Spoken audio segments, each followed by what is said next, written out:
Law can mean different things depending upon the context. For example, when defining sin, whosoever committeth sin transgresseth also the law, for sin is the transgression of the law. That's 1 John 3, verse 4. Seems to me that's referring to the Ten Commandments. Why do I say that? If you go to James 2, start in verse 8. If you fulfill the royal law according to Scripture, thou shalt love thy neighbor as thyself, ye do well. But if you have respect to persons, you commit sin and are convinced of the law as transgressors. So James is equating sin with transgressing the law as well. But what law is he referring to here? For whosoever shall keep the whole law and yet offend in one point, he is guilty of all. Verse 11, listen to this. For he that said, do not commit adultery, said also, do not kill. Now if thou commit no adultery, yet if thou kill, thou art become a transgressor of the law. So when it says sin is a transgression of the law, and tying in what James wrote in James 8, in James 2, verses 8 through 11, it appears that sin is a transgression. When it says is the transgression of the law, it refers to the Ten Commandments. Now, one person said that all I do is teach the Ten Commandments. Well, that's not true. I do choose to concentrate on them because my view is this: if you get people to accept Christ and give them reasons to believe he rose from the dead, and then you get them to keep the Ten Commandments, they will come to see other things as well. The Holy Spirit will lead them into truth. There are some people that every week are harping on pork, on Christmas, on Easter, day after day, week after week, harping on unclean foods, as I said. I don't see how that helps. I think you repel people when you're constantly talking down to them and belittling them. I've done a couple of videos on unclean foods and God's holy days, which I also believe in and teach. I've posted on that and done videos, but I usually don't concentrate on that as much. I'm not going to do weekly posts attacking pork. Now, do I believe we have to eat clean, biblically clean foods? Yes. It wasn't just Moses who instituted that. If you read Genesis 7, God said to Noah, Come thou and all thy house into the ark, for thee have I seen righteous before me in this generation. Of every clean beast thou shalt take to thee by sevens, the male and his female, and of beasts that are not clean, by two, the male and his female. So clearly, clean and unclean beasts existed in Noah's time.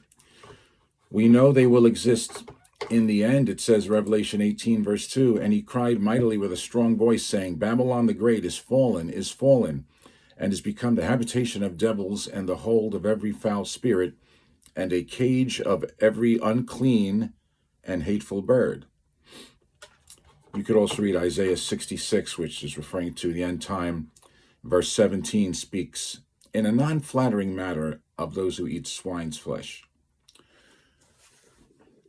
But I don't think it's helpful. I don't think it's attracting people when you're constantly bashing people on that, when you're constantly putting icons of pigs, Christmas trees, and pumpkins. I don't think you're going to attract people. I think you're going to repel them. But I do teach on them, but I'd rather get people to focus on the Ten Commandments, and they'll come to see that. Anyway, it's my channel, and I'll run it the way I want. Do you guys remember there was a station called Jack FM? They would say, playing what we want. Well, I'm going to post what I want. But you know what it's like? I'm not going to get into what church service dress code should be. But let's say you have someone come to church in sweatpants or shorts, and everybody else is dressed nicer, let's say. I'm not going to go into what people should wear. Do you want to humiliate them from the pulpit or go up to them and lecture them afterwards? Or maybe it's better to say, you know what, they'll look around, they'll see how everybody else dresses, it'll come to them eventually. That's my philosophy. If you think it's good to put icons of pigs and Christmas trees 365 days of the year, have at it. See how that works. My point when I've said in the past, we can't keep all the law of Moses, is that we can't. Now, I will get back to that in a second. But as I said, you have to look at context to see what law is being referred to. I showed you in 1 John 3, verse 4, and James 2, verses 8 through 11, the law that when you break makes you a transgressor appears to be the Ten Commandments. They're certainly included in that. Now, the Ten Commandments did not just come into being with Moses. Genesis 26, verse 5. Because that Abraham obeyed my voice, kept my charge, my commandments, my statutes, and my laws. I said you have to look at context. If you look at Galatians 2, verse 16, when it says, no man will be justified by works of law, ergon namu. It's referring to physical effort of law. Not coveting and honoring your parents doesn't require physical effort of law. Go look up the Greek. And it's, in that verse, it should be saying works of law, not the works of the law. These shouldn't be there. Bullinger admits that in his companion Bible. I have an interlinear at home that also doesn't have the these in there. Go look it up for yourself. But when it's talking in that case about physical effort of law, it's clearly referring to the law of Moses. And probably the rituals, the washings, circumcision, the sacrifices. You cannot make yourself justified by that. We're justified by faith, not by works of law. No flesh will be justified by works of law. Not that we could justify ourselves by keeping the Ten Commandments either, because we've all sinned. We've all broken them.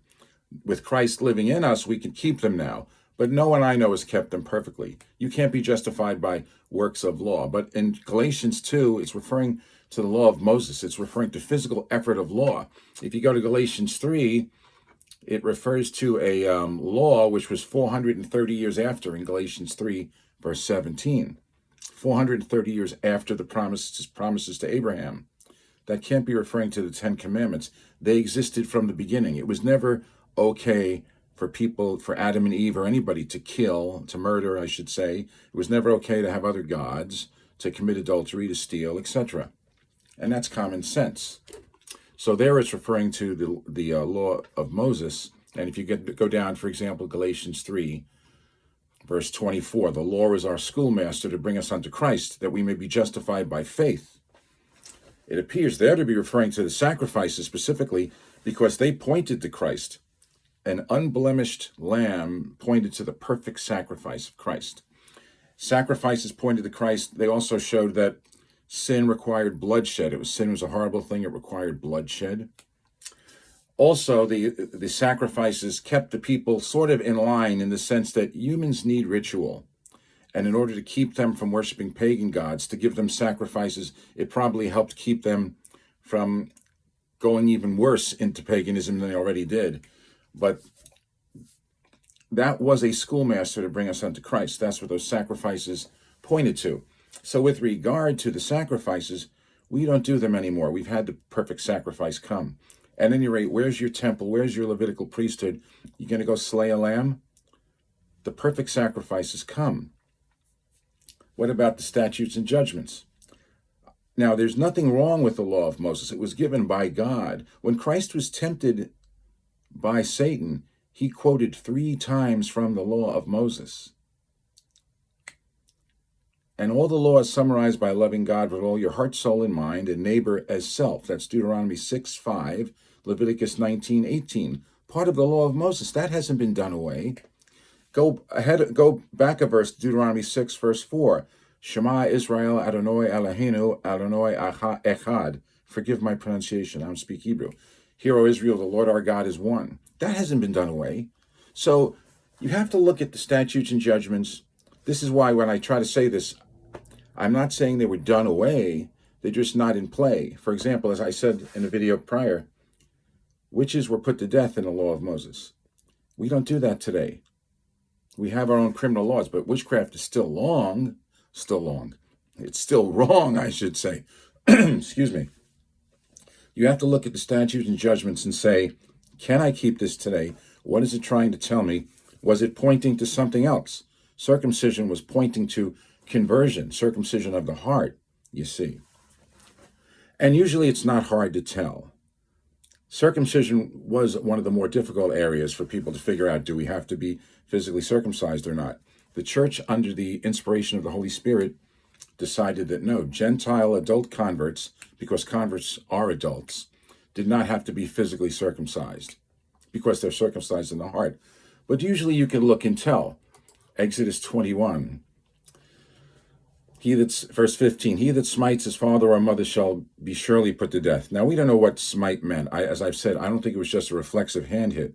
But regardless, this still shows us you shouldn't smite father or mother. The next verse says, if you kidnap somebody, you should be put to death. That's a good law. We should do that in our country. But we have our own laws. But it still shows us that kidnapping is wrong. The next verse, he that curses father or mother, this is Exodus 21, verse 17, shall surely be put to death. You can't go around doing that. But it's still wrong to curse father or mother. I'll get one more of these laws here. Exodus 22, verse 1. If a man shall steal an ox or sheep and kill it or sell it, you have to restore fivefold for the ox and fourfold for the sheep, you see. Now that is a good law. That would actually be an effective deterrent. But we have our own laws in this country against theft. I think this one is better because, as I said, you would have the deterrent effect, but you can't enforce that anymore. There was a law about putting a parapet upon your roof. I don't know exactly where it is. We don't go to visit our neighbors from roof to roof like they did. So it made sense. And there was no penalty if you didn't have one anyway, I don't believe. But it does show that if you have a balcony on the second or third floor, you should put a fence around it to protect people. You should keep your property safe. There was another one, and like I said, not all of these laws had penalties. The one against mixing fabrics did not have a penalty, if I remember correctly. And who's to say they apply for all time? For example, if you committed adultery, you were put to death. Well, there was a woman taken in adultery, brought to Christ in the first 11 verses of John 8, the first 11 verses. Why didn't he put her to death? First of all, the law allowed mercy, but it was also specifically for that time. But it did allow for mercy. But why, if we have to enforce everything now, why didn't Christ put the woman to death? Now, some people think that that passage is not in the Bible. It's in over 900 Greek manuscripts. I think it's part of the New Testament. Why wasn't David put to death for adultery? Why wasn't he put to death for murdering Uriah the Hittite? Why wasn't Moses put to death for killing the Egyptian? Why didn't God put Cain to death? So what I'm saying is, these were statutes and judgments for ancient Israel. While they're God's righteous judgments, you can't enforce a lot of them today. And I'm not trying to get people to think like I do. I'm just trying to get people to think, you see. Once again, nothing wrong with the law of Moses. The law of Moses, a lot of it still applies. Loving God with all your heart, soul, and mind. Don't muzzle the ox that treads the grain. Paul cited that to show that ministers can be financially supported. We could learn from it. And as I said, use common sense, and usually you could figure out, what can I keep this? Should I keep it? What is it trying to teach me? But in my view, if you get people, first of all, give them reasons to accept Christ. For example, 1 Corinthians 15, verse 6, Paul's saying that there are over 250 witnesses to the resurrected Christ still living. You wouldn't say that if you couldn't back it up with witnesses. So give people reasons to believe in the resurrection, then get them to keep the 10 commandments, and they'll be led into other truth. Yes, people should keep the holy days.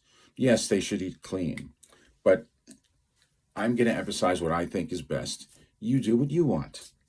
Now, there's 2 books I'm going to plug here. This book, Law and Covenant by the late Ronald L. Dart. You can find it on borntowin.net and on Amazon. Law and Covenant by Ronald L. Dart. Excellent book. I highly recommend it. He's not so much trying to tell you these laws apply, these laws don't. I think his main point, was to get you to think. Think about what the law is trying to teach you. Think about what it's trying to tell you. How does it apply? And as I said, I'm not trying to get people to think like I do.